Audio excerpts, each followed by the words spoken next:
আমরা যে জীবনে বিপদে পড়লে আমরা চাইবো কার কাছে? আমাদের যাই দরকার হোক আমরা ফরিয়াদ করব কার কাছে? নাকি মাজারে যেয়ে চাবেন? মাজারে যেয়ে চাবেন? অনেকে তো মাজারে যেয়ে কপাল ঘষে, আছে না নাই? মাজারে যেয়ে সন্তান চায়, আছে?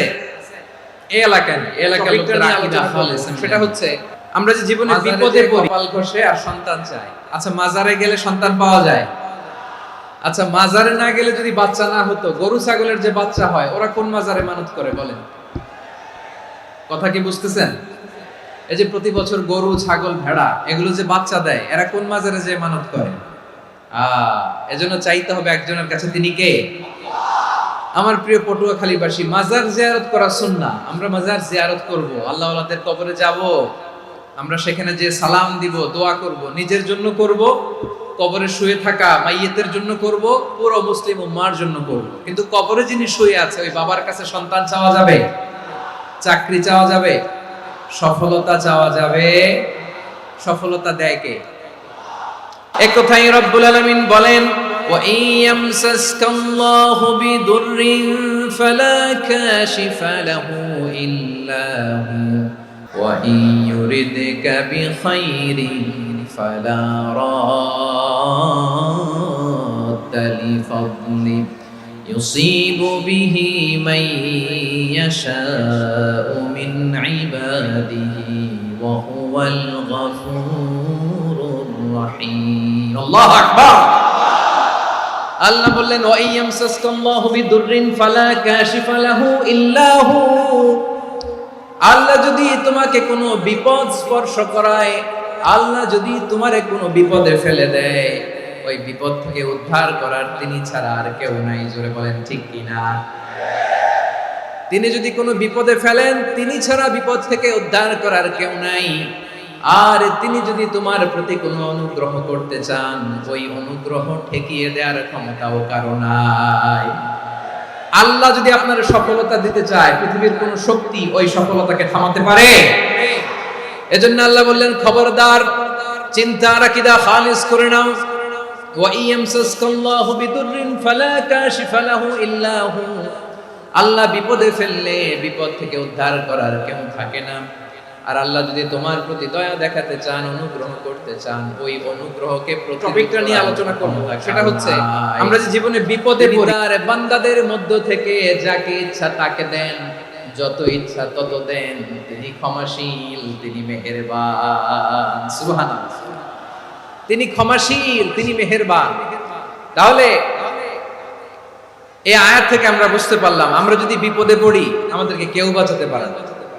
আমার বাবা আমারে বাঁচাতে পারে, আমার মা আমাকে বাঁচাতে পারে, আমার বন্ধু আমারে বাঁচাতে পারে, আমার দলের কর্মী আমাকে বাঁচাতে পারে, আমার পীর সাহেব আমারে বাঁচাতে পারে।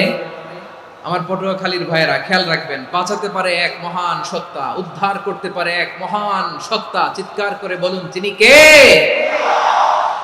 আবার আল্লাহ বললেন, আম্মাই ইউজিবুল মুত্তাররা ইযা দাআহু ওয়া ইয়াকশিফুস সুআ ওয়া ইয়াজআলুকুম খুলাফাআল আরদ আইলাহুম মা'আল্লাহ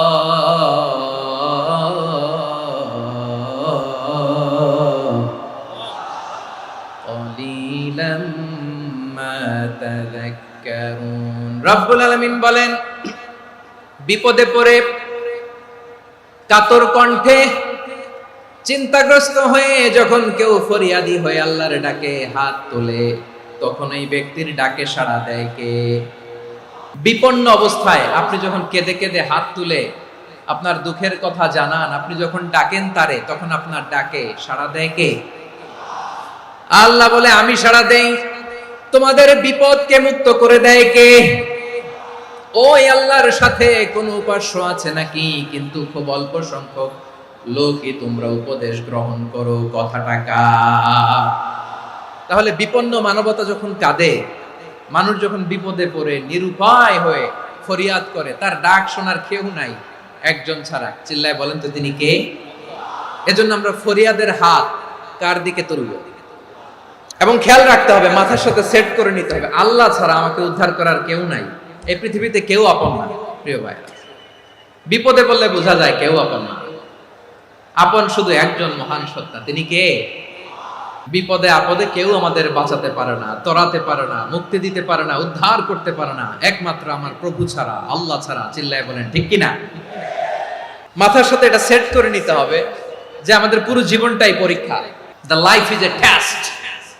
পুরো জীবনটাই পরীক্ষা।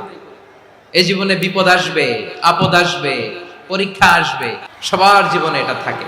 এক একজনের পরীক্ষা এক এক রকম। আমার পরীক্ষা একরকম, মাসুদ ভাইয়ের পরীক্ষা একরকম, চৌধুরী সাহেবের পরীক্ষা একরকম, আপনার পরীক্ষা একরকম, ওনার পরীক্ষা আবার আরেক রকম। পুরো পৃথিবীটাই পরীক্ষা ক্ষেত্র, সবাই পরীক্ষা দিচ্ছি, কিন্তু কারো পরীক্ষা প্রশ্নের সাথে কারোটার মিল নাই। সুবহানাল্লাহ পড়বেন না?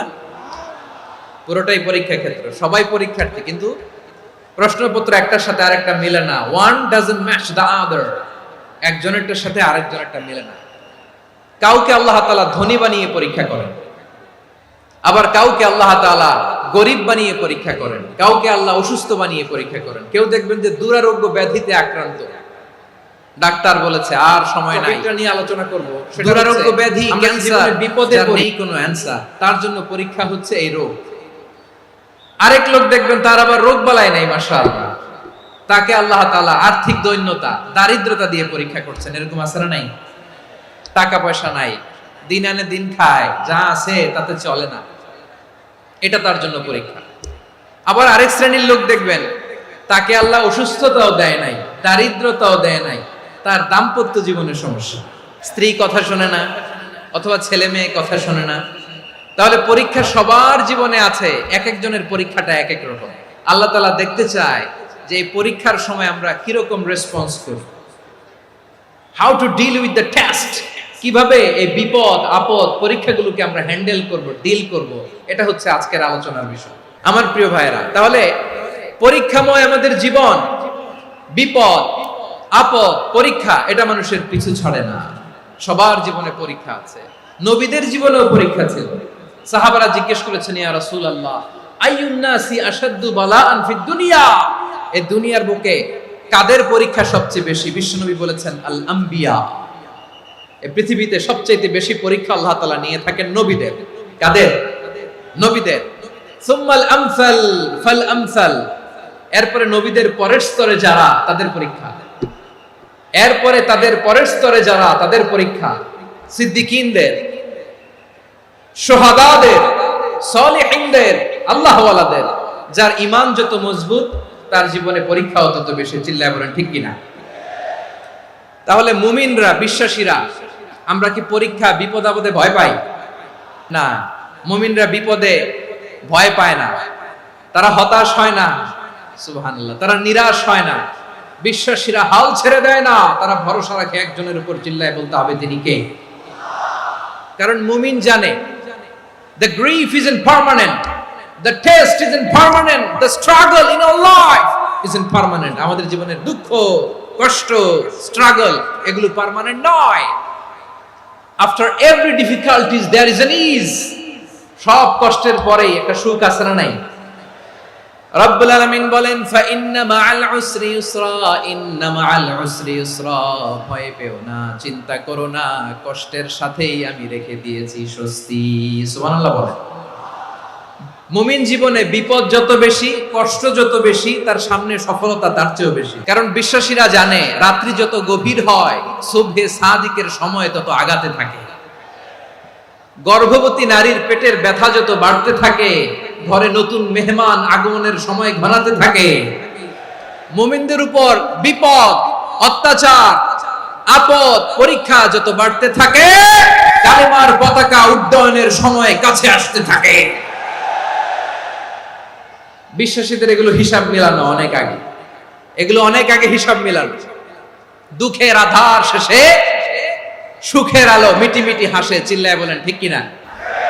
দুঃখের আধার শেষে আলোর প্রভাত হাসে, হতাশার কালো মেঘে যায় গো ভেসে, হতাশার কালো মেঘে যায় গো ভেসে।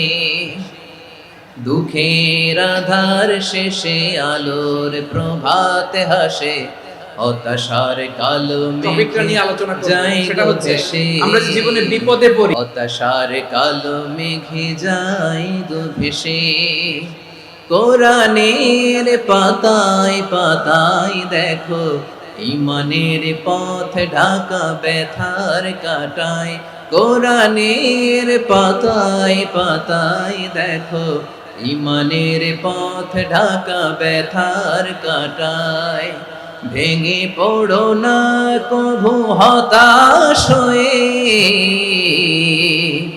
ভেঙে পড়ো না কভু হতাশ হয়ে, জ্বলে পুড়ে খাঁটি সোনা হগো শেষে, জ্বলে পুড়ে খাঁটি সোনা হগো শেষে, দুঃখের আধার শেষে আলোর প্রভাত হাসে, হতাশার কালো মেঘে যাই গো ভেসে, হতাশার কালো মেঘে যাই গো ভেসে।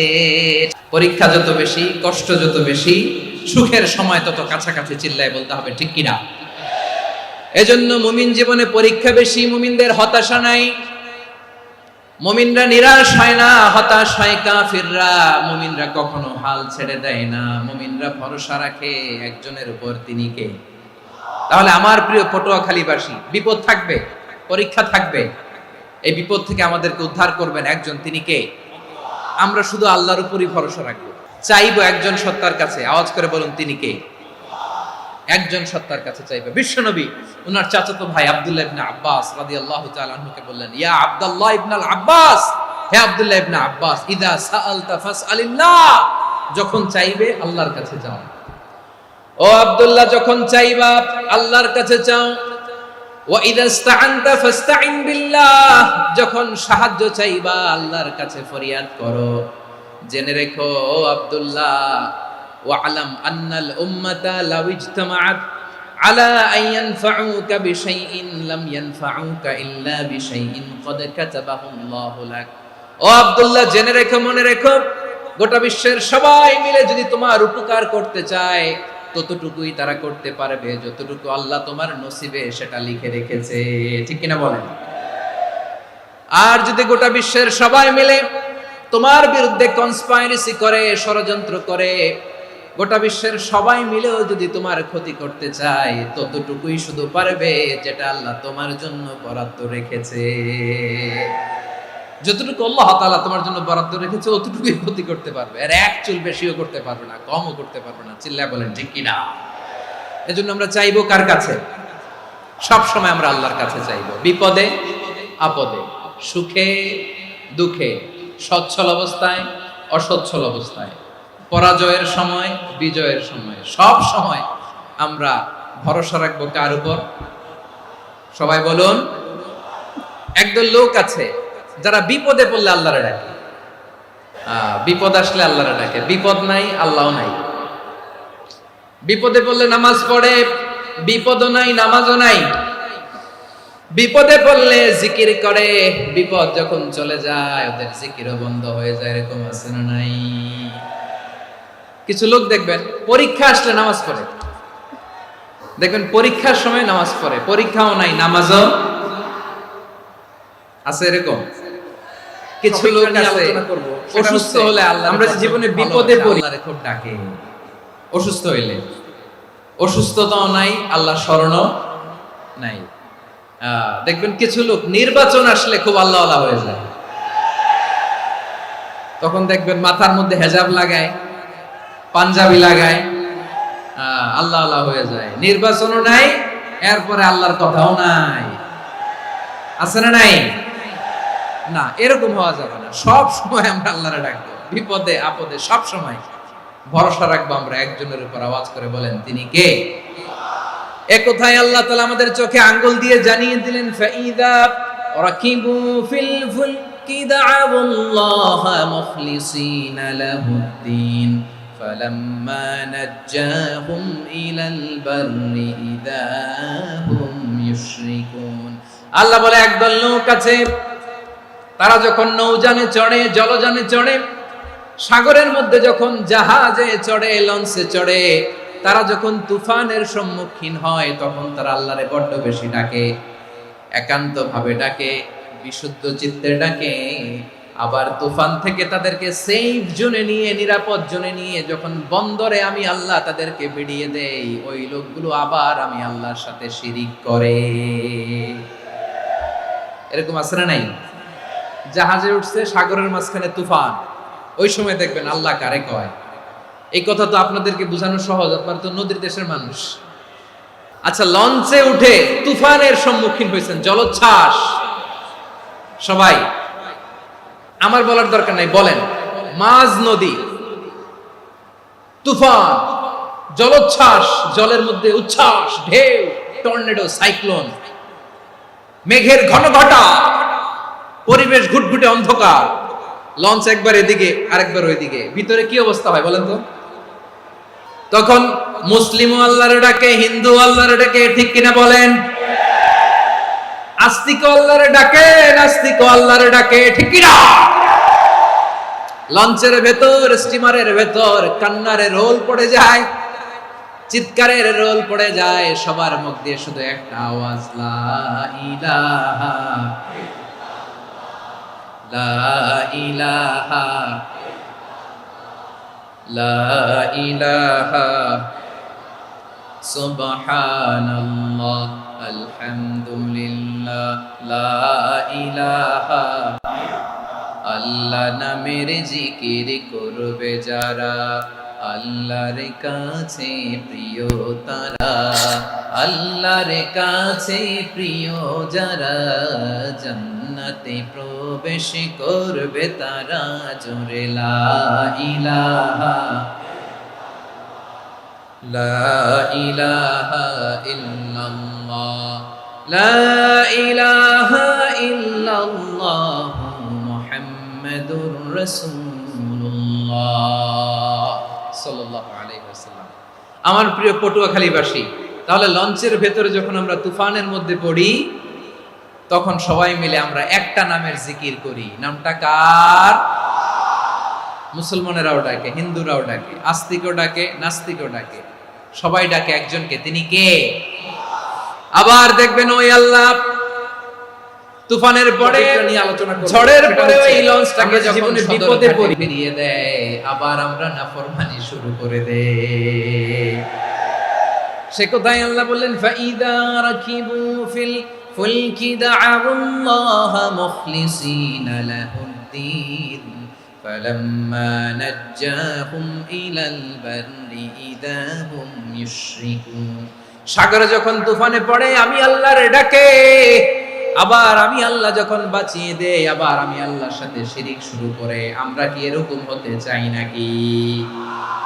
বিমানের মধ্যে মাঝে মাঝে দেখবেন যে এয়ার টার্বুলেন্স হয়, জানেন?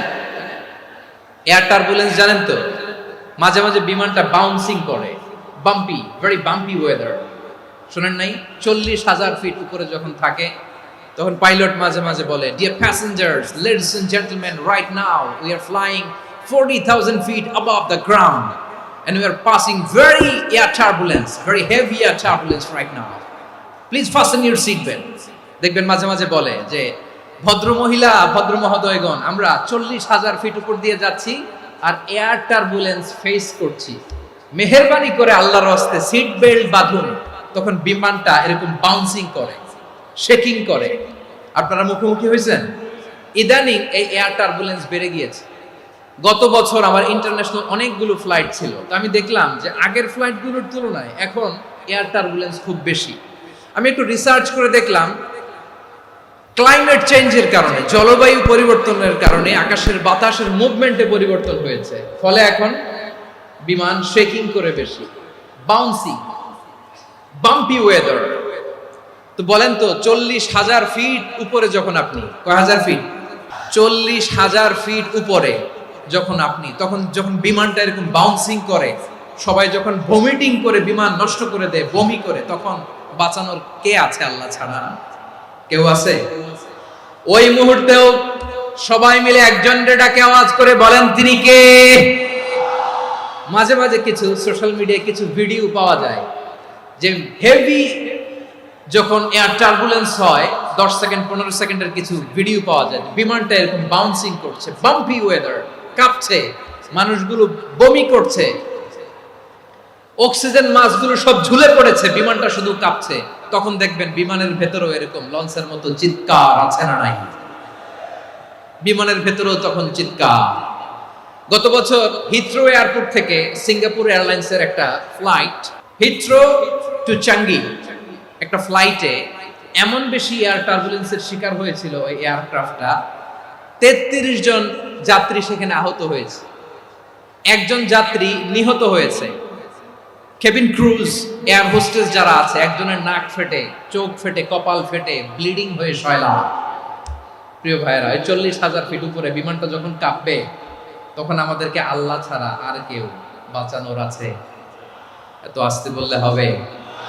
ওই কঠিন মুহূর্তে আমার বাবা আমারে বাঁচাতে পারে, আমার বন্ধু আমারে বাঁচাতে পারে।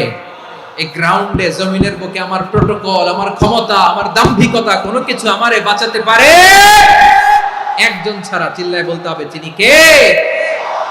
সে আল্লাহ। বললেন, গোলাম, আমি বিপদের সময় ঠিকই তোমাদের বাঁচিয়ে দেই। ওই বিমানের ভেতরে 40,000 ফিট উপরে নিয়ে আলোচনা করা, আমরা যে জীবনে বিপদে পড়ি, নাস্তিকও আল্লাহরে ডাকে, হিন্দু আল্লাহরে ডাকে, জোরে বলেন ঠিক কিনা? আবার বিমানটা যখন শান্ত হয়ে যায়, একটু পরেই বিমানের স্ক্রিনের মধ্যে হিন্দি সিনেমা খোঁজে। বিমানের স্ক্রিনে কিন্তু বিশাল ওখানে আফলাম ফিল্মের একেবারে বোঝাই করা। বিমানটা শান্ত হলে আবার হিন্দি সিনেমা দেখা শুরু করে। একটু আগে ডাকছিল কারে? দেখবেন বাংলাদেশে আমাদের ক্রিকেটাররা যখন অন্য কোনো দেশের সাথে খেলে, অনেক সময় এমন হয়, বল বাকি একটা, রান দরকার 6টা। বল বাকি কয়টা? রান দরকার। আপনি দেখবেন ক্যামেরাম্যান তখন গ্যালারিতে খালি দেখায় দর্শকদের যে কি অস্থিরতা। হিপ হপ স্টাইলের মেয়েটা, যে মেয়েটার ওড়না এতক্ষণ ছিল গলায়, এতক্ষণ কই ছিল, ওই মেয়েটা দেখবেন ওড়নাটা টেনে মাথায় দিয়ে এরকম মুনাজাত ধরতেছে, আল্লাহ আল্লাহ, একটা ছক্কা, আল্লাহ আল্লাহ, আমার লাল সবুজের পতাকারে তুমি অপমানিত কইরো না আল্লাহ, ইন্ডিয়ার সাথে আমাদের খেলা, আল্লাহ আল্লাহ, একটা ছক্কা, একটা একটা। পুরো খেলা জুড়ে এই মেয়ের ওড়না ছিল গলায়, কিন্তু যখন 1 বলে 6 রান দরকার, ওড়না চলে আসছে কোথায়? মাথায়। আবার মুনাজাত আছে না নাই? ঠিকই বাংলাদেশের দামাল ছেলে এমন এক শট মারলো, বল চলে গেল স্টেডিয়ামের বাইরে, ছক্কা, জিতে গেলাম আমরা। পুরো স্টেডিয়াম জুড়ে চিৎকার, হই হুল্লোড়, মौज মাস্তি। যেই মেয়েটা মাথার মধ্যে ওড়না দিয়ে এতক্ষণ সুবহানাল্লাহ সুবহানাল্লাহ বলে আল্লাহর কাছে দোয়া করেছে, ওই মেয়ে এখন আবার ওড়না ফেলে দিয়ে নাচা শুরু করে দিয়েছে। তাহলে আল্লাহর ভয়, আল্লাহর প্রতি আস্থা, বিশ্বাস, ভালোবাসা, এটা কি ক্ষণিকের জন্য? মানে আমার যখন লাগবে তখন আল্লাহর ইউজ করব নাকি? হ্যাঁ, বিপদে আপদে, সুখের সময় দুঃখের সময়, সচ্ছল অসচ্ছল অবস্থায় বিশ্বাসীরা ভরসা রাখে একজনের উপর। চিৎকার করে বলে, পটুয়াখালী, তিনি কে? সে আল্লাহ। বললেন, গোলাম, মনে করো না জাহাজ থেকে সদরঘাটে ভিড়িয়ে দিলাম, তুমি নিরাপদ হয়ে গেছো। মনে করো না 40,000 ফিট থেকে সেফ ল্যান্ডিং এর পরে এয়ারপোর্টে নেমে গেলেই তুমি নিরাপদ হয়ে গেছো। ও মিয়া, বিপদ কি শুধু সাগরে আর আকাশে? ঘরের ভেতরও বিপদ আসতে পারে কি পারে না? এজন্য সূরা মুলক আল্লাহ বললেন, আমিনতুম মান ফিস সামাই আন ইয়াখসিফা বিকুমুল আরদা ফাইদা হিয়া তামুর। আল্লাহ বললেন, তোমরা কি ভেবেছো তোমরা নিরাপদ? আমি চাইলে ল্যান্ডস্লাইডস, ভূমি ধস দিয়ে 1 লক্ষ 1 মুহূর্তে নিয়ে যেতে পারি। এক সুনামি দিয়ে থাপ্পড় মেরে 3 লক্ষ সাগরের ভেতরে ঢুকায় দিতে পারি। 1 সেকেন্ডও লাগে না আমার। أم أمنتم من في السماء أن يرسل عليكم حاصبا فستعلمون كيف نذير। আল্লাহ চাইলে আকাশ থেকে পাথর বৃষ্টি নাজিল করতে পারেন কি পারেন না? এই মুহূর্তে এখানে ভূমিকম্প দিতে পারেন কি পারেন না? আচ্ছা, ভূমিকম্প যখন হয় আমাদের কারো হুঁশ থাকে? আপনি মনে করছেন আমরা সাধারণ মানুষ, আমরা দৌড় দেই, আর প্রেসিডেন্ট প্রধানমন্ত্রী ওনারা বুঝি খাটে শুয়ে থাকে? ভূমিকম্প, আর্থকোয়েক যদি হয়, বাঁচার জন্য আমরা কি করি? হয় খাটের তলায়, ডাইনিং টেবিলের নিচে, উপরে শক্ত কিছু আছে এটার নিচে, অথবা ঘর থুইয়া দাও দৌড়। তো প্রধানমন্ত্রী উনি কি করে, প্রেসিডেন্ট উনি কি করে? হ্যাঁ, উনি খাটের মধ্যে যে শুয়ে থাকে নাকি? উনিও দৌড়, সাধারণ মানুষও দৌড়, প্রধানমন্ত্রীও দৌড়, বাড়িওয়ালাও দৌড়, ভাড়াটিয়াও দৌড়, সবাই দৌড়। নাকি ভাড়াটিয়ারা বাড়ি থুইয়া দৌড়, বাড়িওয়ালারা আর বেরোয় না, এরকম না? তাহলে যে কোনো মুহূর্তে ভূমিকম্প দিয়ে নাস্তানাবুদ করতে পারে কে? আমার প্রিয় ভাইয়েরা, আমরা নিরাপদ নই, আমরা তার দয়ায় বেঁচে আছি। কার দয়ায়? এজন্য আল্লাহ বললেন, গোলাম যে কোনো মুহূর্তে বিপদ দিয়ে তোমাদেরকে নাস্তানাবুদ করতে পারি। বিশ্বাসী বলে যদি নিজেকে দাবি করো, সব সময় ডাকতে হবে একজন সত্তাকে। বলেন তিনি কে? আপদ থেকে, পরীক্ষা থেকে, ক্যালামিটি থেকে আমাদেরকে কেউ বাঁচাতে পারে না একজন সত্তা ছাড়া। আবারও বলেন তো তিনি কে? এবার আমরা দেখি বিষ্ণু ইসা ইসলামের জীবনে বিপদ আপদ ছিল কিনা। উনি বিপদ আসলে কিভাবে ডিল করতেন, বিপদ আসলে কোন দোয়া পড়তে হয়, কিভাবে ফরিয়াদ নিয়ে আলোচনা করব, সেটা হচ্ছে আমরা কিভাবে রবের দরবারে নতজানু হয়ে ফরিয়াদ করতে হয়, এটা জানার দরকার আছে না নাই? আসুন আমরা বিষ্ণুনবীর জীবনী থেকে দেখি বিপদ আসলে উনি কি করতেন। বিপদ আসলেই প্রথমে বিষ্ণুনবী সাল্লাল্লাহু আলাইহি ওয়াসাল্লাম একটা দোয়া পড়তেন। তিনি পড়তেন, ইন্না লিল্লাহি ওয়া ইন্না ইলাইহি রাজিউন। নিশ্চয় আমরা আল্লাহর জন্য, নিশ্চয় আমরা কার দিকে ফিরবো ভাই? আবার কার দিকে ফিরবো? আওয়াজ করে বলুন তো, আমরা এসেছি কার কাছ থেকে, আবারও ফিরে যাব কার কাছে? এজন্য বিষ্ণুই পড়ছেন, ইন্না লিল্লাহি ওয়া ইন্না ইলাইহি রাজিউন। নিশ্চয় আল্লাহর জন্য, ওই আল্লাহর দিকেই আমরা ফিরে যাব। তারপরে বিষ্ণুই পড়তেন, আল্লাহুম্মা আজুরনি ফি মুসিবাতি ওয়াখলুফ লি খায়রাম মিনহা। একসাথে প্রথমে পড়তেন ইন্না লিল্লাহি ওয়া ইন্না ইলাইহি রাজিউন, তারপর পড়তেন আল্লাহুম্মা আজুরনি ফি মুসিবাতি ওয়াখলুফ লি খায়রাম মিনহা। মানে আল্লাহ, এই যে আমি বিপদে ধৈর্য ধারণ করলাম, এটার সব তুমি আমারে দাও, আর যেটা হারালাম এর চেয়ে ভালো কিছু দিয়ে মেকআপ করে দিও, ভালো কিছু দিয়ে বদল করে দিও। সুবহানাল্লাহ পড়েন। তাহলে বিপদ আসলে আমরা কি পড়ব? এদেশে পরস্পরে দেখা হলে দেয় সালাম, এদেশে আমজনতার হৃদয় জুড়ে পাক কালাম, এদেশে বিপদ এলে সর্বজনে সর্বক্ষণে দোয়া পড়ে ইন্না লিল্লাহি। কি পড়ে? সুবহানাল্লাহ সুবহানাল্লাহ সুবহানাল্লাহ সুবহানাল্লাহ। এদেশে আজান শুনে সূর্য ওঠে শহর গ্রামে, এদেশে আজান শুনে সূর্য ডুবে সন্ধ্যা নামে, এদেশে সকল কাজে সবাই বলে বিসমিল্লাহ, এদেশে ভালো কিছু দেখে শুনে হাসি মুখে সবাই বলে মাশাআল্লাহ। তাহলে বিপদ এলে আমরা কি পড়ি? তাহলে বিপদ এলেই আমরা এখন থেকে ইন্না লিল্লাহ পড়ব, নাকি হাই হুতাশ করবেন? একদল আছে হাই হুতাশ করে, হায় আল্লাহ রে মোর কি হইল রে, মুই কি হরমু রে, মুই কমবে যামু রে, এরকম বিলাপ করতে নিষেধ করেছেন বিশ্বনবী। কি করব, কই যাব, কি হবে, হায় হায়, এরকম হাহুতাশ আছে না নাই? বিশ্বাসীরা হাহুতাশ করে না, তারা ইন্না লিল্লাহ পড়ে। কি পড়ে মনে থাকবে?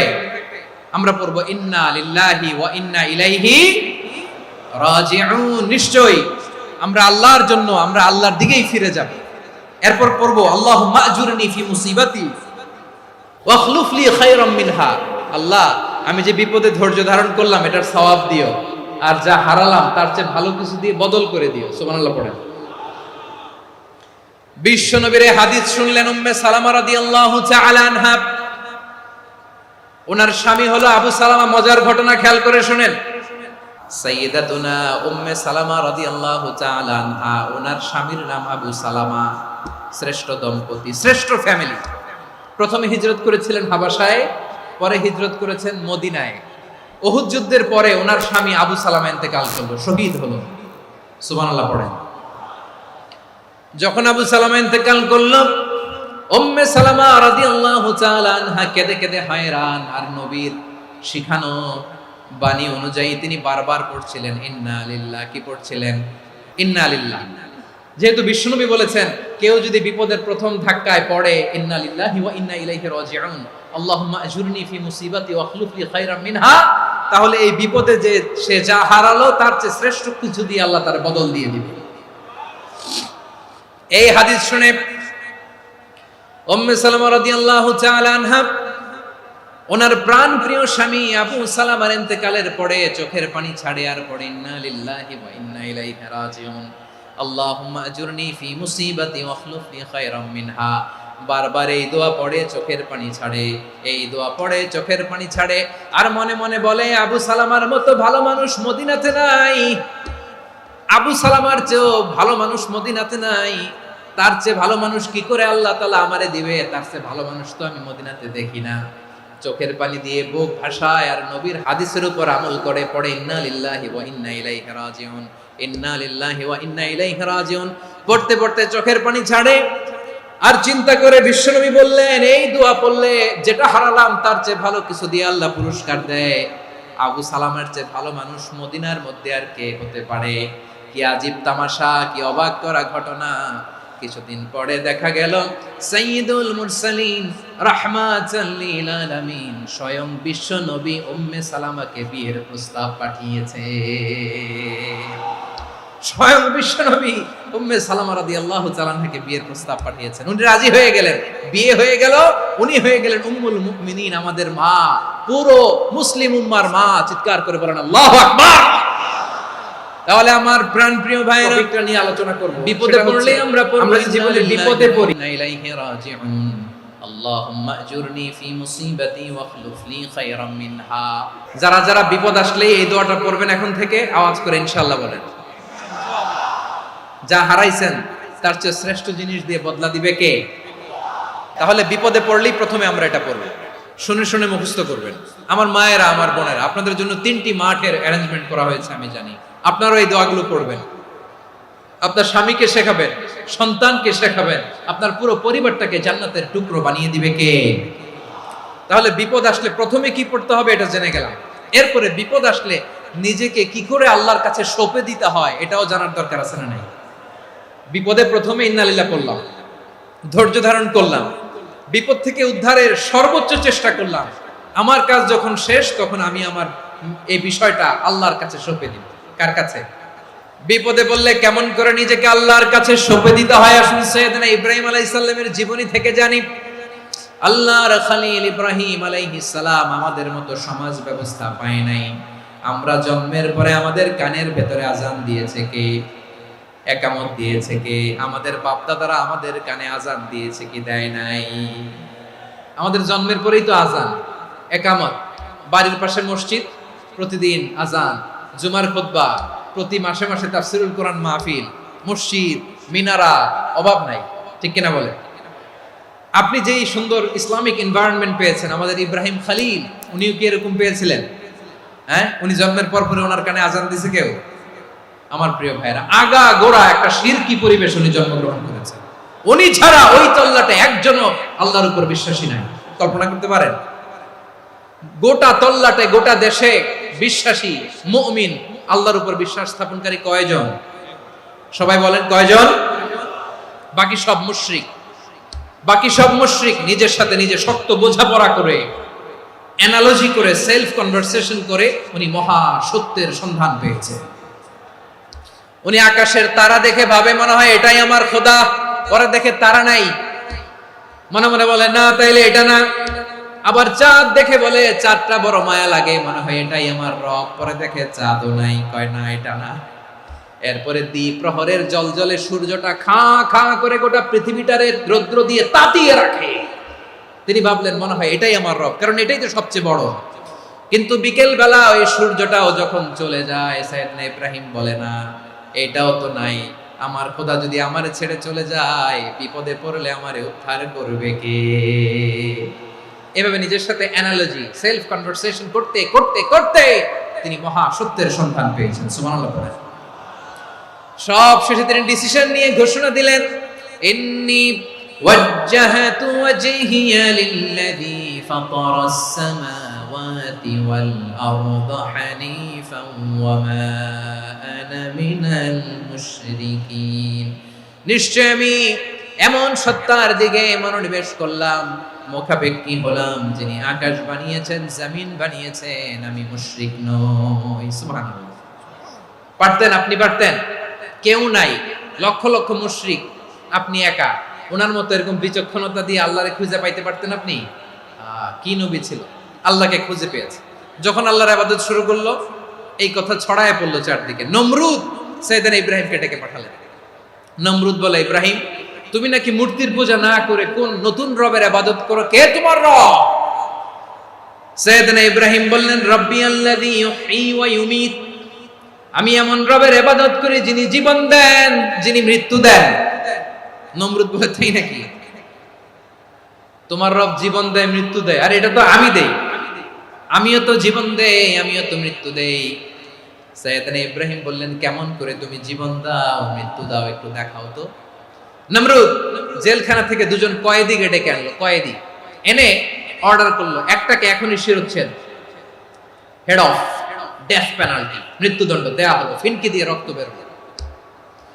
নমরুদ বলে, দেখো, দুজনকে ধরে আনলাম, একজন কয়েদিকে দিলাম ডেথ পেনাল্টি, মৃত্যুদণ্ড, ওরে মৃত্যু দিলাম। আরেকজন যে দাঁড়িয়ে আছে, চাইলে ওরেও আমি মৃত্যুদণ্ড দিতে পারি, কিন্তু না, ওরে আমি দিব না, ওরে আমি বাঁচায়া দিলাম, ছেড়ে দিলাম, মানে জীবন দিলাম। দেখো ইব্রাহিম, তোমার চোখের সামনে একজনরে মৃত্যু দিলাম, আর একজনরে জীবন দিলাম। আপাত দৃষ্টিতে তাই তো, একজনরে তো জীবন দিল, আরেকজনরে মৃত্যু দিল। সাইয়েদনা ইব্রাহিম এবার বিপাকে পড়ে গেলেন। কিন্তু এক একজন নবীকে আল্লাহ এমন উইজডম বিচক্ষণতা দিয়ে এই জমিনে পাঠিয়েছেন, মুহূর্তের মধ্যে আল্লাহর খলিল ইব্রাহিম বললেন, ফাইন্নাল্লাহা ইয়াতি বিশ-শামসি মিনাল মাশরিকি ফাতি বিহা মিনাল মাগরিব ফাবুহিতাল্লাযী কাফার। আল্লাহর খলিল ইব্রাহিম বললেন, নমরুদ, বুঝলাম তুমি জীবন দাও, মৃত্যু দাও, দেখলাম, কিন্তু আমার রব, আমার আল্লাহ প্রতিদিন সকালবেলা উষা লগ্নে ওই পূর্ব দিগন্ত থেকে সূর্যটাকে উদিত করেন। টপিকটা নিয়ে আলোচনা করব, সেটা হচ্ছে আমরা যে জীবনে বিপদে পড়ি, ওই দ্বিপ্রহরের জলে সূর্যটাকে পশ্চিম দিগন্তে ডুবিয়ে দেন। মানে সকালবেলা পূর্ব দিক থেকে উদিত করা সূর্যটাকে পশ্চিম দিকে বিকেলে তিনি ডুবিয়ে দেন। তুমি যদি পারো ওই সূর্যটাকে পশ্চিম দিক থেকে উদিত করে পূর্ব দিকে ডুবিয়ে দাও। সুবহানাল্লাহ পড়বেন না? দেখেন, ইনস্ট্যান্ট ইন্টেলেক্ট, মুহূর্তে বিচক্ষণতা, উইজডম কাকে বলে? নমরুদ পারবে? নমরুদের বাপ পারবে? ওর দাদা, ওর 14 গোষ্ঠী, গোটা বিশ্বের সব ক্ষমতাধর রাষ্ট্রনায়করা একসাথে হলে পারবে? ফাবুহিতাল্লাযী কাফার পারে নাই, ব্যর্থ হয়েছে। এবার তেলে বেগুনে জ্বলে উঠেছে, রেগে মেগে আগুন বলে, ফালকুহু ফিল জাহিম। ওর সাথে তর্ক নাই, না পেরে এবার এটারে আগুনে ফেলা। বিশাল বিশাল গাছ কেটে লাকড়ি এনে আগুনের কুণ্ডলি বানানো হলো, দাও দাও দাও দাও করে আগুন জ্বলে। আল্লাহর খলিল ইব্রাহিমকে আগুনে নিক্ষেপ করা হবে। আল্লাহর খলিল সাইয়েদনা ইব্রাহিমের হাতের মধ্যে রশি দিয়ে টাইট করে বাঁধা হলো, পায়ের মধ্যেও টাইট করে রশি দিয়ে বাঁধা হলো। আল্লাহর খলিল ইব্রাহিমকে আগুনের কুণ্ডলির মধ্যে ফেলা হবে। ওমিয়া, আপনি যে বিপদের কারণে ভয় পান, হতাশ হন, এটা কোনো বিপদ? ওনার বিপদের সামনে এটা কোনো বিপদই না, এটা কোনো বিপদই না। হাত পা বেঁধে টাইট করে নিক্ষেপ করা হবে, সিম্পলি ফেলা যাবে না, কারণ দাও দাও করে দ্য ব্লেজিং ফায়ার, এমন আগুনের কুণ্ডলি, কাছে যাওয়া যায় না, আগুনের উত্তাপে নিক্ষেপ করা হবে। হাতে রশি বেঁধে, পায়ে রশি বেঁধে আল্লাহর খলিল ইব্রাহিম আলাইহিস সালামকে আগুনের মধ্যে নিক্ষেপ করা হবে। আহা, এটার বলে অগ্নি পরীক্ষা। উনি অগ্নি পরীক্ষার সম্মুখীন হয়েছিলেন। এজন্য কঠিন পরীক্ষাকে আমরা অগ্নি পরীক্ষার সাথে তুলনা করি, ঠিক কিনা? সাইয়েদনা জিবরাইল এসে বললেন, ও আল্লাহর খলিল, ওরা তো আপনার হাতও বেঁধে ফেললো, পাও বেঁধে ফেললো, নড়াচড়ার সুযোগ নাই, বলেন আমি জিবরিল ফেরেশতা আপনার জন্য কি করতে পারি? আল্লাহর খলিল ইব্রাহিম বলেন, ও জিবরাইল, তোমার কাছে আমার কোনো চাওয়া পাওয়া নাই। সুবহানাল্লাহ বলেন। তোমার কাছে বলার কিছু নাই, তোমার সাহায্যের আমার দরকার নাই।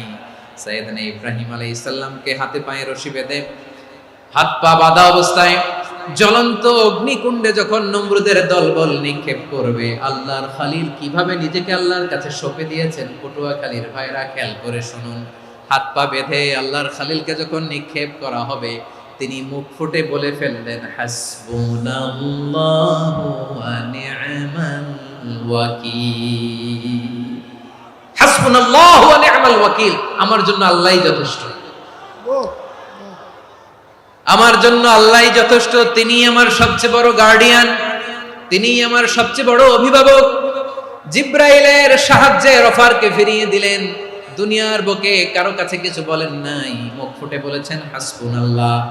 ও আমার পটুয়াখালীর প্রাণের ভাইয়েরা, খেয়াল রাখবেন, কোন বান্দা তার হাতে থাকা সব চেষ্টাটুকুন করার পরে মুখ ফসকে মুখ দিয়ে যখন বলে ফেলে হাসবুনাল্লাহ, বান্দা যখন হাসবুনাল্লাহ বলে ফেলে, ওই ব্যাপারটা ডিল করার দায়িত্ব স্বয়ং আল্লাহ আরশের উপর থেকে নিয়ে নেয়।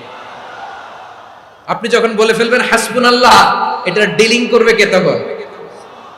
বান্দা তার সাধ্যের সবটুকু চেষ্টার পরে নতজানু হয়ে যখন বলবে হাসবুনাল্লাহ, আল্লাহ তুমি আমার জন্য যথেষ্ট, নি'মাল ওয়াকিল, তুমি আমার শ্রেষ্ঠ অভিভাবক, তখন তার কি দরকার না দরকার এটা ডিল করে স্বয়ং আল্লাহ। নিক্ষেপ করা হলো সাইয়েদনা ইব্রাহিমকে অগ্নিকুণ্ডলিতে। হাজার হাজার মানুষের দৃশ্য দেখার জন্য জড়ো হয়েছে এরকম বিশাল ময়দানে। কিন্তু কি অবাক করার ঘটনা, সবাই ভয় পাচ্ছিল, না জানে কি হয়ে যায়। আল্লাহর খালিলকে যখন আগুনের কুণ্ডলিতে নিক্ষেপ করা হয়, আল্লাহর খালিল ইব্রাহিম আগুনের কুণ্ডলীর মধ্যে বসে বসে মানুষগুলোর দিকে তাকিয়ে হাসতে শুরু করে দেয়। কারণ আকাশ থেকে রব্বুল আলামিন স্পেশাল ভার্ডিক্ট নাজিল করেছেন, স্পেশাল হুকুম জারি করেছেন, কুলনা ইয়া নারু কুনি বারদান ওয়া সালামান আলা ইব্রাহিম। ও আগুন খবরদার, সৃষ্টির শুরু থেকে তোকে একটা ধর্ম আমি বাতলে দিয়েছিলাম, তোর ধর্ম, আগুনের ধর্ম হলো যা পাবে জ্বালিয়ে সারখার করবে। আল্লাহ বলল আগুন সেটা তোর ধর্ম দিয়েছিলাম, আমরা জীবনে বিপদে পড়ে জ্বালিয়ে পুড়িয়ে সারখার করে দিবি, কিন্তু ক্ষণিকের জন্য আমি তোর জ্বালিয়ে দেওয়ার ক্ষমতাটাকে কেড়ে নিলাম, জ্বালিয়ে ভস্ম করে দেওয়ার ক্ষমতা আমি কেড়ে নিলাম। কুনি বারদান, ঠান্ডা হয়ে যা, কিন্তু এত বেশি ঠান্ডা হবি না আবার আমার ইব্রাহিমের জন্য সর্দি লেগে না যায়। সুবহানাল্লাহ, এত আস্তে বললে হবে? কুনি বারদান, বারদ মানে বরফ, ঠান্ডা, ঠান্ডা হ, কিন্তু এত ঠান্ডা হবি না যাতে আমার ইব্রাহিমের কষ্ট হয়। আগুন বলে আল্লাহ একবার বললাম ঠান্ডা হ, আবার বলো এত ঠান্ডা হবি না যাতে খালিলের সর্দি না লাগে। কেমন ঠান্ডা হব, কেমন এনভায়রনমেন্ট তৈরি করে দেব বলো? আল্লাহ বললেন সালামান আলা ইব্রাহিম, আমার খালিল আমার ইব্রাহিমের জন্য তুই জান্নাতের গুল বাগিচা হয়ে যা। ও ভাই, নবী মুসার মতো ঈমান হলে রাস্তা হবে সাগর জলে, নবী ইউসুফের মতো ঈমান হলে একে একে দরজা খোলে। নবী ইব্রাহিমের মতো ঈমান যদি আজও থাকে বিদ্যমান, অগ্নিকুণ্ডে দেখতে পাবে খুবসুরতে ফুল ভাগা। কুলনা ইয়া নারু কুনি বারদান ওয়া সালামান আলা ইব্রাহিম। বান্দা যখন মুখ দিয়ে বলে হাসবুনাল্লাহ, আমার আল্লাহ আমার জন্য যথেষ্ট, এই বলে যখন নিজেকে সঁপে দেয়, তার কি লাগবে ওই দায়িত্ব স্বয়ং নিয়ে নেয় কে? তাহলে আমার প্রিয় ভাইরা, বিপদের শুরুতেই আমরা বলবো ইন্না লিল্লাহ। শুরুতে কি বলবো? এরপরে যেই বাক্যটা পড়ে নিজের পরিস্থিতিকে আল্লাহর দরবারে সঁপে দিব, সেটা হচ্ছে হাসবুনাল্লাহ। সেটা কি?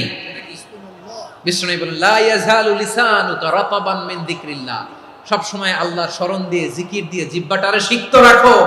আর শয়তানু জাসিমুন আলা কলবি ইবনে আদম, শয়তান বনি আদমের কলবে খামচি মেরে বসে থাকে। ফাইদা যাকারাল্লাহ খালাসা, মানুষ যখন আল্লাহর স্মরণ করে জিকির করে শয়তান দৌড়ে পালায়। ওয়া ইদা গাফালা ওয়াসওয়াসা, যখনই বনি আদম গাফেল হয় তখনই শয়তান তার হৃদয়ে ওয়াসওয়াসা দেয়। এজন্য বিপদে পড়লে ইন্না লিল্লাহ, নিজের সবটুকুন করার পরে, নিজের রোল প্লে করার পরে নিজেকে আমরা কি বলে সঁপে দিব? সবাই বলেন, মনে থাকবে? বিপদে পড়লে প্রথমে ইন্না লিল্লাহ, এরপরে নিজেকে যখন সঁপে দিব তখন হাসবুনাল্লাহ। এরপরে কঠিন বিপদে যখন বিশ্বনবী পড়তেন তখন কি করতেন? এমন বিপদ মাঝে মাঝে হয় না, দেয়ালে পিঠ থেকে যায়, চোখে মুখে অন্ধকার, কি করব দিশা খুঁজে পাই না, এরকম হয় কখনো? বিশ্বনবী এরকম কঠিন বিপদে পড়েছেন জীবনের কিছু কিছু মুহূর্তে। ওই মুহূর্তে বিশ্বনবী স্পেশাল দুইটা দোয়া পড়তেন।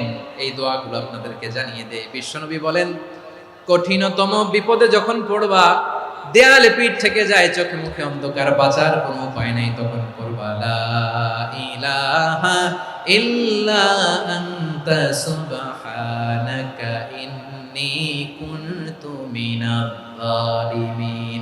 আল্লাহ, তুমি ছাড়া কোনো ইলাহ নাই, তুমি পবিত্র, নিশ্চয় আমি জালিমদের অন্তর্ভুক্ত। সুবহানাল্লাহ বলেন। এই দোয়া সাইয়েদনা ইউনূস আলাইহিস সালাম পড়েছিলেন যখন মাছের পেটে ছিলেন। এবং অনেক মুফাসসিরিন একরাম বলেছেন, অনেক আহলুল ইলমরা বলেছেন, এটা হচ্ছে ইসমে আজম। ইসমে আজম এমন দোয়া যেটা দিয়ে দোয়া করলে আল্লাহ দোয়া কবুল করে। কিন্তু এটা কোনটা, এটা নিয়ে ইখতিলাফ আছে। কোন আহলুল ইলম বলেন এই লা ইলাহা ইল্লা আনতা সুবহানাকা ইন্নী কুনতু মিনাজ জালিমিন, এটা হচ্ছে ইসমে আজম। সাইয়েদনা ইউনূস আলাইহিস সালাম পড়েছেন, আপনারা পড়েননি? এটা পড়বেন আপনারা। এই দোয়া পড়ে সাইয়েদনা ইউনূস আলাইহিস সালাম মাছের পেট থেকে রক্ষা পেয়েছিলেন। রক্ষা করেছিল কে?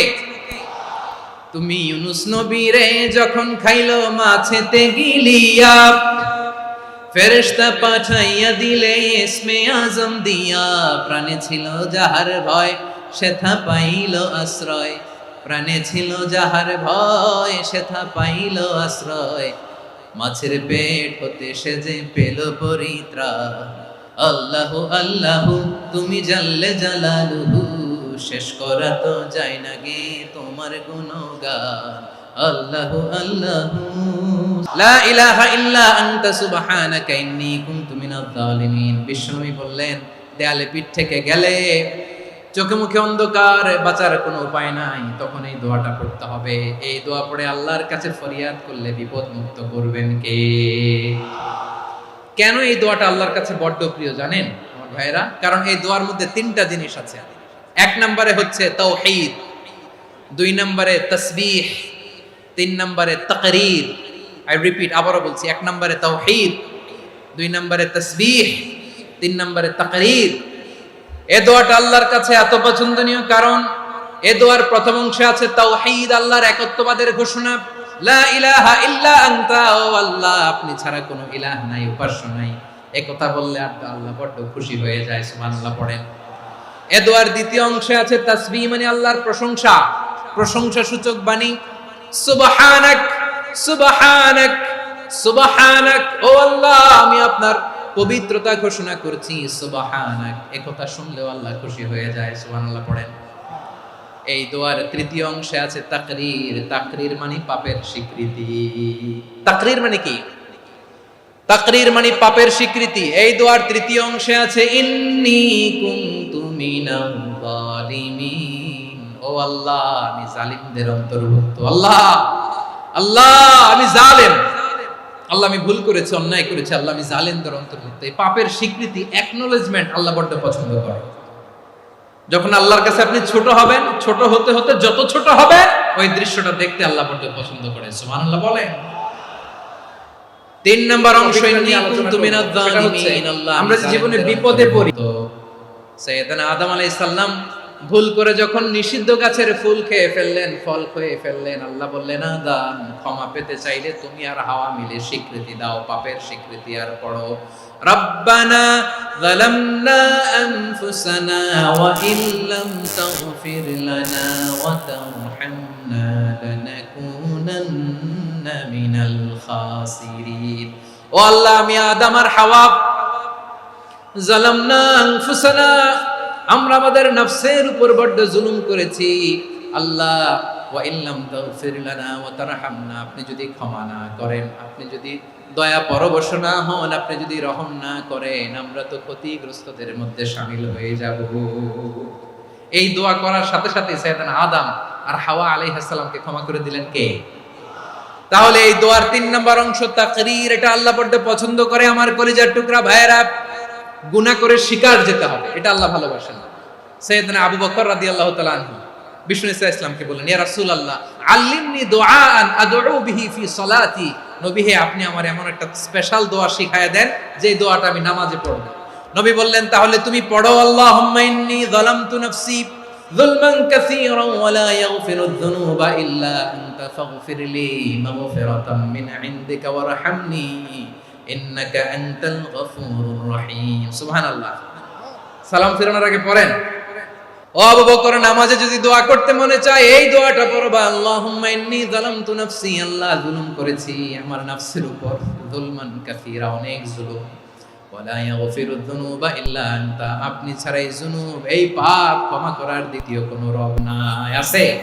এজন্য আল্লাহরে বলবেন, আল্লাহ আমি ছাড়া তোমার গোলামের অভাব নাই, ও আমার রব আমি ছাড়া এই জমিনের বুকে তোমার গোলামের অভাব নাই, কিন্তু তুমি ছাড়া তো আমার দ্বিতীয় কোনো রব নাই।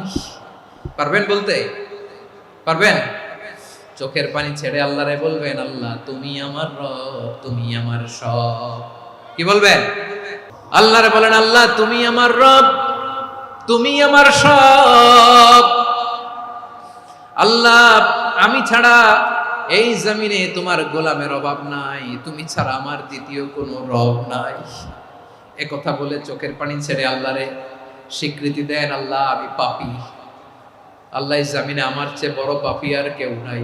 ওযু করে সিজদায় লুটিয়ে পড়ে চোখের পানি ছেড়ে আল্লাহরে পাপের স্বীকৃতি দেন, আল্লাহ এমন কোন জুলুম নাই, গুনাহ নাই আমি করি নাই, সগীরা কবিরা, জেনে না জেনে, ইচ্ছায় অনিচ্ছায়, শিরকি বেদাতি সব গুনাহ করেছি।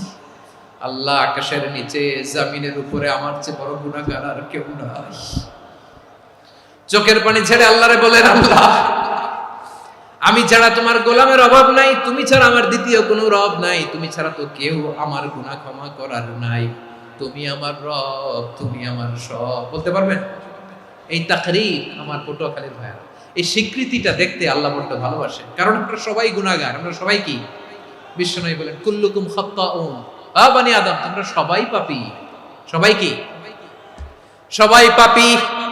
আমরা সবাই পাপী, আপন পাপের বাটখারা দিয়ে অন্যের পাপ মাপি।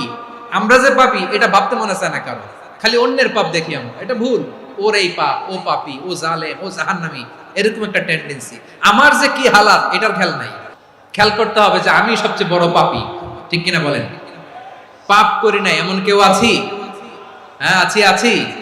কেউ না জানলেও জানে কে আমার পাপের ঘটনা? পৃথিবী না জানুক আমি তো জানি, আমি কি পাপ করেছি হায়।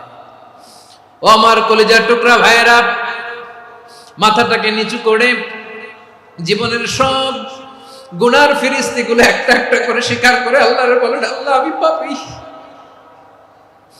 আল্লাহ আমার চেয়ে বড় পাপী এই দুনিয়াতে কেউ নাই, আকাশের নিচে জমিনের উপরে আমার চেয়ে বড় পাপী কেউ নাই। একটা একটা করে আল্লাহ স্বীকার করি আমি পাপী, সব পাপের স্বীকৃতি দিলাম। পৃথিবী না জানুক আমি তো জানি, আমি কি পাপ করেছি হায়। আমার পাপের করলে বিচার, বাঁচার আমার নাই উপায়। দয়াময় তুমি মাফ করো আমায়, মাফ করো আমায়। আল্লাহ তাআলা যদি দয়া করে আমাদেরকে মাফ না করে, আমাদের বাঁচার কোনো উপায় নাই। আপনি কি ভেবেছেন আপনার নামাজ দিয়ে আপনি জান্নাতে যাবেন?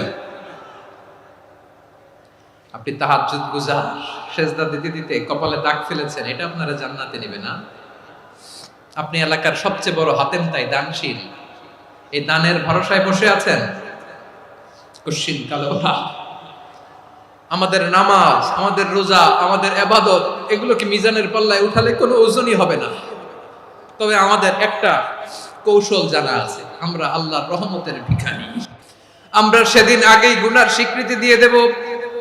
আমরা বলবো, আল্লাহ তুমি প্রশ্ন করার আগে তোমার একটা কথা বলি, আমারে কিছু জিজ্ঞেস করো না, আমি সব করেছি। এমন কোন পাপ নাই যে পাপ আমারে দিয়ে হয় নাই। তোমার রহমত দিয়ে তুমি জান্নাতে পাঠাবা, তোমার দয়ায় জান্নাতে যেতে চাই, আমল দিয়ে না। পারবেন বলতে? কিয়ামতের দিন আমরা বলবো, আল্লাহ আমার আমল দিয়ে জান্নাত চাই না, আমি তোমার দয়া দিয়ে জান্নাত চাই। তোমার দয়া ছাড়া আমার কোনো উপায় নাই। কারণ আল্লাহ যদি বিচার করে বাঁচার কারো উপায় নাই। আল্লাহ যদি বলে ফেলেন তুই এটা করলি কেন, ওখানে গেলি কেন, কোরআনে 1000 বার নিষেধ করলাম তারপরেও এই পাপে জড়ালি কেন, এরকম প্রশ্ন ছুড়ে দিলে আমার উত্তর আছে? বাঁচার কোনো উপায় আছে? রোজ হাসরে হে আল্লাহ টপিকটা নিয়ে আলোচনা করব, সেটা হচ্ছে আমরা যে জীবনে বিপদে পড়ি,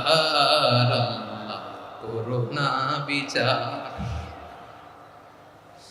বিচার চাহি না তব দয়া চাই, এ গুনাহগার করুণা বিচার। আপনার আমল দিয়ে জান্নাতে যাবেন? কি দিয়ে যাবেন? আল্লাহর দয়া দিয়ে। আল্লাহর রহম আর দয়া ছাড়া কেউ জান্নাতের চেহারাও দেখতে পাবে না। আমার প্রিয় ভাইরা, এই দোয়া আল্লাহর কাছে পছন্দনীয় হওয়ার কারণ তিনটা। দোয়ার প্রথম অংশে আছে তাওহীদ, আল্লাহর একত্ববাদের ঘোষণা।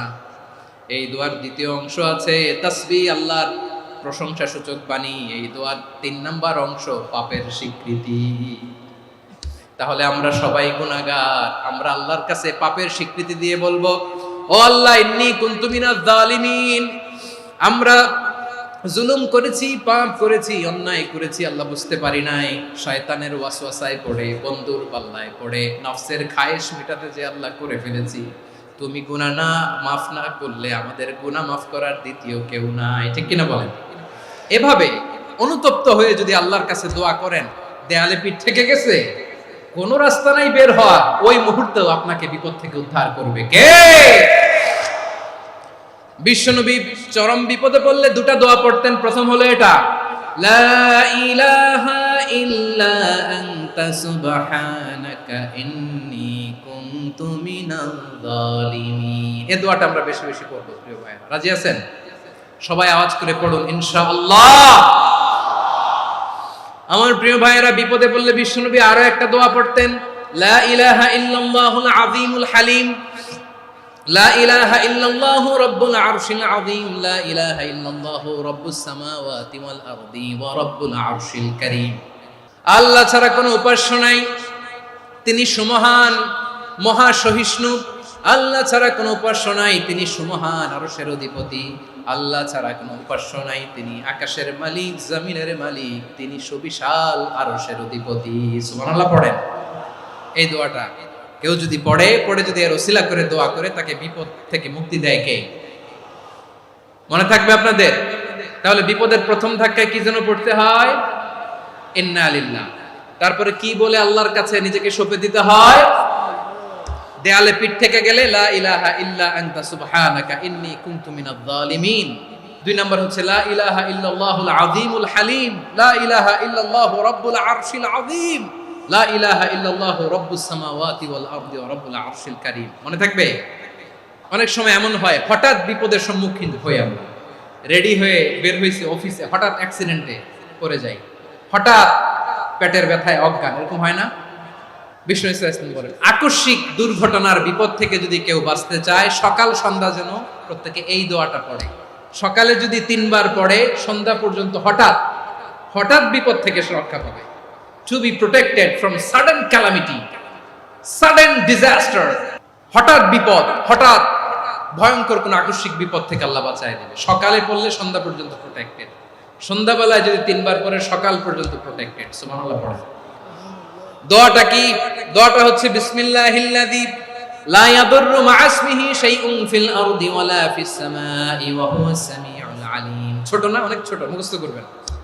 বিসমিল্লাহিল্লাযী লা ইয়াদুররু মা ইসমিহি শাইউন ফিল আরদি ওয়ালা ফিস সামা। ওই আল্লাহর নাম নিচ্ছি, যে আল্লাহর নামের বরকতে আকাশ জমিনের কোনো কিছু কারো কোনো ক্ষতি সাধন করতে পারে না। তিনি সর্বশ্রোতা, সর্বজ্ঞ। সুবহানাল্লাহ পড়েন। পড়বেন এই দোয়াটা, বিসমিল্লাহিল্লাযী লা ইয়াদুররু মা ইসমিহি শাইউন ফিল আরদি ওয়ালা ফিস সামাই ওয়া হুয়াস সামিউল আলীম। ফজরের পরে 3 বার, মাগরিবের পরে 3 বার যদি কেউ পড়ে, প্রোটেক্টেড, যে কোনো হঠাৎ বিপদ থেকে প্রোটেক্টেড। প্রোটেক্ট করেন কে? ওই আল্লাহর নাম নিচ্ছি, যে আল্লাহর নামের ওসিলায় আকাশ জমিনের কোনো কিছু কোনো ক্ষতি করতে পারে না। সুবহানাল্লাহ পড়েন। আচ্ছা, এবার আমাদের জীবনে দুশ্চিন্তা আছে না নাই বলেন? Tension, hyper tension, anxiety, depression, সবার জীবনে টেনশন আছে না নাই? এই দুশ্চিন্তা, পেরেশানি, মারাত্মক পেরেশানি থেকে মুক্তি পাওয়ার জন্য বিষ্ণু ইসলাম দুটো দোয়া পড়তেন। কয়টা? অনেকগুলো পড়তেন। স্পেশাল দুটো দোয়া আজকে আপনাদের শিখায় যাব, শুনবেন। পেরেশানিতে পড়লে, টেনশনে পড়লে এই দোয়াটা, প্রিয় ভাইরা, বিষ্ণু ইসলাম যখন খুব বিপদে পড়তেন, দুশ্চিন্তা ওনাকে ঘিরে ধরতো, উনি পড়তেন ইয়া হাইয়ু ইয়া কাইয়ুম বিরহমাতিকা আস্তাগীথ। ইয়া হাইয়ু ইয়া কাইয়ুম, হে শাশ্বত অবিনশ্বর, হে চিরঞ্জীব, বিরহমাতিকা আস্তাগীথ, তোমার রহমতের উসিলায় তোমার কাছে ফরিয়াদ করি। এটা পড়তেন। আবার আরেক বর্ণনায় এসেছে ইয়া হাইয়ু ইয়া কাইয়ুম বিরহমাতিকা আস্তাগীথ আসলিহ লি শা'নি কুল্লাহু ওয়ালা তাকিলনি ইলা নাফসি তারফাতা আইন। আসলিহ লি শা'নি কুল্লাহ, আল্লাহ আমার সবকিছু আপনি সেটেল করে দেন। আমাদের সব ঝামেলা সেটেল করে দিতে পারে কে? তাহলে পড়বেন ইয়া হাইয়ু, এ চিরঞ্জীব। হাইয়ু মানে চিরঞ্জীব, যিনি চিরকাল বেঁচে থাকবেন, মরবেন না। আল্লাহ মরবেন? তার কোনো লয় আছে? ক্ষয় আছে? সূরা রহমানে আল্লাহ বললেন কুল্লু মান আলাইহা ফানি ওয়া ইয়াবকা ওয়াজহু রাব্বিকা যুল জালালি ওয়াল ইকরাম ফাবিআইয়ি আলাই রাব্বিকুমা তুকাযযিবান। জমিনে যা আছে সব ভ্যানিশ হয়ে যাবে, নিশ্চিহ্ন হয়ে যাবে, শেষ হয়ে যাবে, সব বিলুপ্ত হয়ে যাবে, একজন ছাড়া। জোরে বলেন তিনি কে? এই দোয়াটা কেন পছন্দ আল্লাহর কাছে? কারণ এখানে আল্লাহর দুইটা সুন্দর নাম আছে, গুণবাচক নাম, আল হাই, আল কাইয়ুম, এই দুটো নাম আছে এখানে। আবার এই দুইটা আয়াতুল কুরসির অংশ। আয়াতুল কুরসির শুরুতে এটা আছে না নাই? হ্যাঁ, আছে না নাই? 3 নাম্বার কারণ, এটা ইসমে আজম। কোন দোয়াটা ইসমে আজম? যে দোয়া ওসিলায় দোয়া করলে আল্লাহ দোয়া ফেরায় না। অনেকগুলো মত আছে, সবচেয়ে ভ্যালিড মত হচ্ছে এটা, ইয়া হাইয়ু ইয়া কাইয়ুম, এর ওসিলা দিয়ে দোয়া করলে দোয়া কবুল করে কে?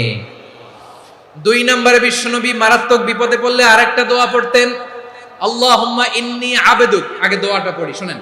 আল্লাহুম্মা ইন্নী আবদুক ওয়া ইবনু আবদিক ওয়া ইবনু আমাতিক নাসিয়াতি বিয়াদিক মাদিন ফিয়া হুকমুক আদলুন ফিয়া কাদাউক আসআলুকা বিকুল্লি ইসমিন হুয়া লাক সাম্মাইতা বিহি নাফসাক আও আনসালতাহু ফি কিতাবিক আও আল্লামতাহু আহাদাম মিন খালকিক أو استأثرت به في علم الغيب عندك أن تجعل القرآن ربيع قلبي ونور صدري وجلاء حزني وذهاب همي। سبحان الله পড়েন। বিষ্ণুই বলতেন আল্লাহুম্মা ইন্নী আবদুক, ও আল্লাহ আমি আপনার গোলাম, ওয়া ইবনু আবদিক, গোলামের ঘরের গোলাম, ওয়া ইবনু আমাতিক, বাদীর ঘরের গোলাম। মানে আল্লাহ আমি আপনার গোলাম, আমার বাবা আব্দুল্লাহ ছিল আপনার গোলাম, আমার মা আমিনা ছিল আপনার বাদী। মানে আমরা গোলাম বংশের, সব গোলাম। নিজের এর চেয়ে আর ছোট করে আল্লাহর কাছে উপস্থাপন করা যায় আমার ভাইরা? কথা কি বুঝতেছেন? নিজেকে এর চাইতে ছোট, নগণ্য আর তুচ্ছ করে আল্লাহর সাথে প্রেজেন্ট করা যায়? বিশ্বনবী বললেন ও আল্লাহ আমি আপনার গোলাম, গোলামের ঘরের গোলাম, দাসীর ঘরের গোলাম, নাসিয়াতি বিয়াদিক, আমার মাথার চুলের ছুটি আপনার হাতের মুঠোয়। আপনি ডানে টান দিলে আমি ডানে যেতে বাধ্য, আপনি বাঁয়ে টান দিলে বাঁয়ে যেতে বাধ্য। বিশ্বনবী বললেন আল্লাহ আমার মাথার চুলের ঝুঁটি আপনার হাতের মুঠোয়। আচ্ছা, এইভাবে কাকে ধরা হয়? যে খুব ছোট, ঠিক কি না? নিজেকে কত ছোট করলেন বিশ্বনবী। ও আল্লাহ আমার মাথার চুলের ঝুঁটি আপনার হাতের মুঠোয়, আপনি ডানে টানলে আমি ডানে যাব, বাঁয়ে টানলে বাঁয়ে যাব।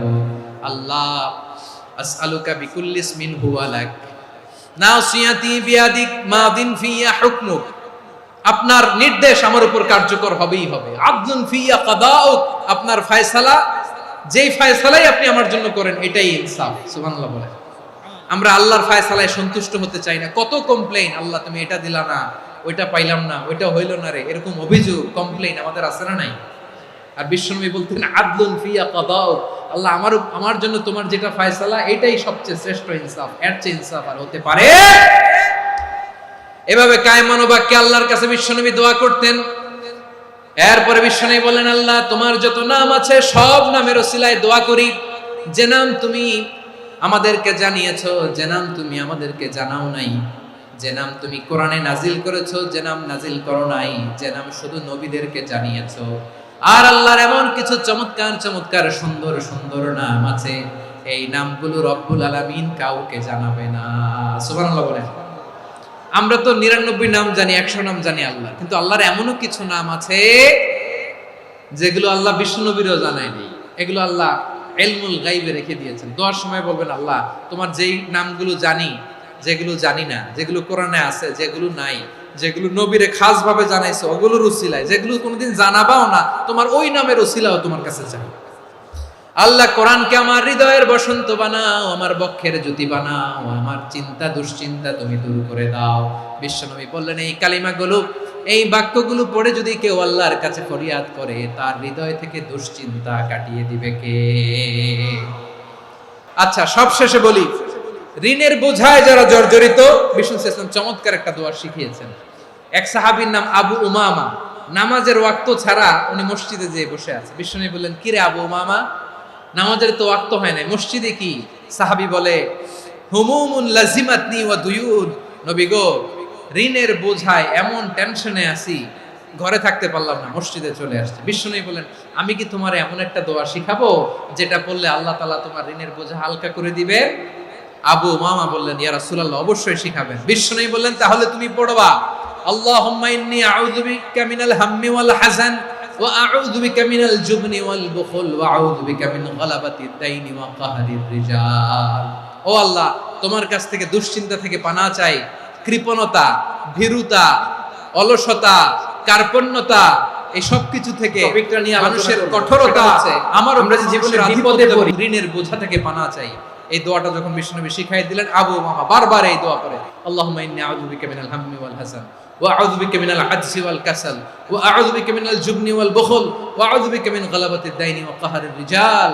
আবু উমামা বলে, এই দোয়া আমি পড়তে লাগলাম। কিছুদিন পরে দেখা গেল বিশ্বনবীর শেখানো এই দোয়ার বদৌলতে আল্লাহ তাআলা আমার সব ঋণ পরিশোধের ব্যবস্থা করে দিয়েছেন।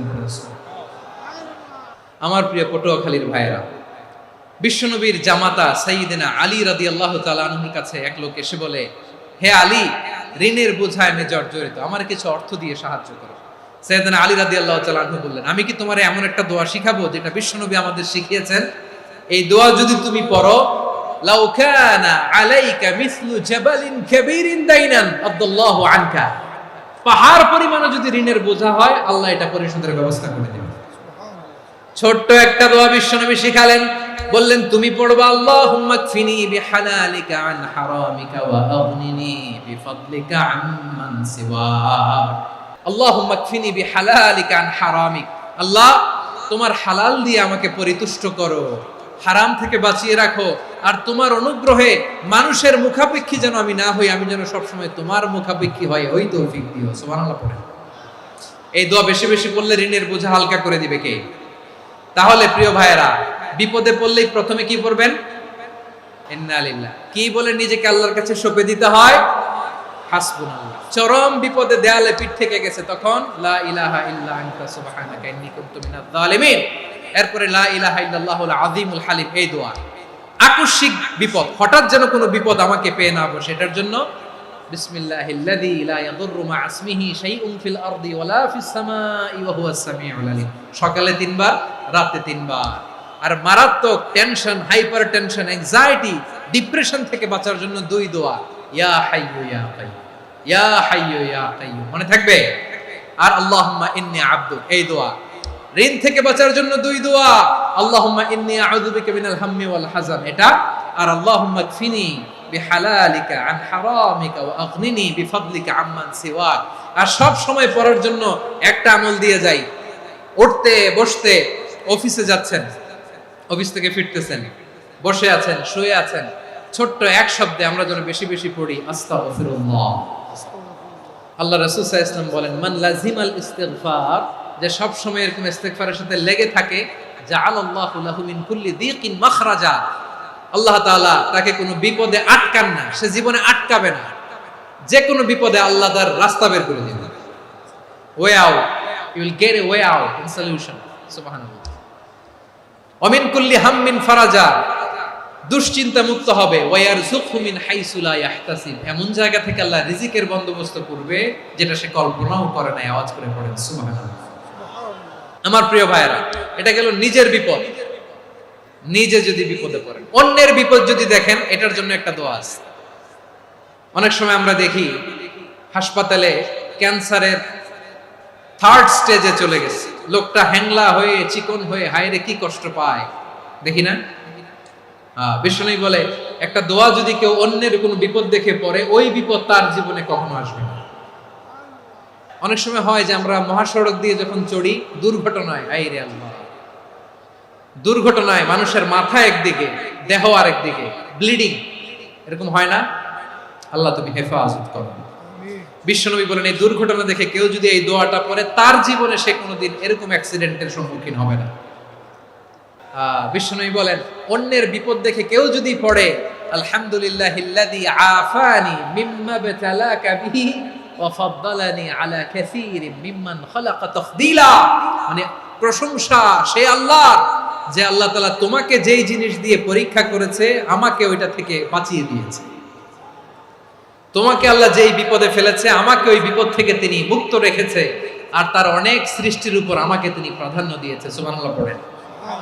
যে কোনো বিপদ, কারো ক্যান্সার দেখে যদি এই দোয়াটা আপনি বিশ্বাসের সাথে পড়েন, জীবনে কোনোদিন ক্যান্সার রোগে আক্রান্ত হবেন না।